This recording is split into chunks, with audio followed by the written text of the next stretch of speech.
Hi, I'd like to talk to you about a subject that's not frequently mentioned, inbreeding. Do an experiment for yourself. Go to your computer and Google Islam inbreeding, and I think you'll be stunned at the results.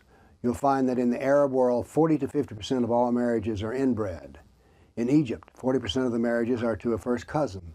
In Saudi Arabia, 2/3 of the people who marry a close relative. And in Britain, the Pakistani refugees, 55% of their marriages are to first cousins. Now, the result of inbreeding is genetic damage. You get increased diseases, mental retardation, and lower intelligence. I call inbreeding a crime against the next generation. Now, why is there so much inbreeding in Islam? Well, if you think about it, you know the answer. Because of Muhammad, he married his first cousin, so that makes that process sunnah. The Quran lays out rules of marriage, but it allows first cousins to marry. This is in Quran 4:23. So according to the Sharia, divine law, inbreeding is good. And what are the results of the Sharia? Half of Muslims are inbred, with lower intelligence. Insanity rates are higher with inbred people. And the closer you are in blood relation, the more schizophrenia there is. In Denmark, 3 times as many Muslims fail the military intelligence test as the average Dane. 2/3 of all the Muslims in Denmark are illiterate. And in Denmark, education for slow children, slow learners, accounts for 1/3 of their educational budget. It's expensive to have such people. The Sharia is evil since it dictates the suffering of people as Allah's wish.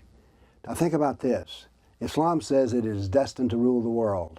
And if it does, inbreeding will be everywhere and humanity will actually devolve.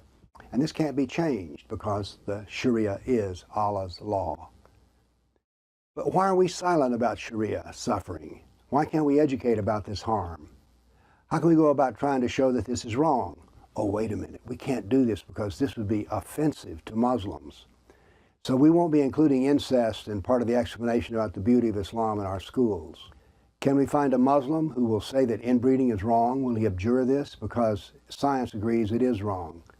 Can we run a social program to educate immigrants who come here about genetic damage? Well, as good as that sounds, because it would reduce suffering, that would be Islamophobic. How evil does something have to get before we can talk about it? I want to prevent a crime against the next generation. Am I a bigot to talk? And are you afraid to talk? This is a serious problem and it needs to be addressed. Again, go out and Google Islam and inbreeding and see what you think. Thank you.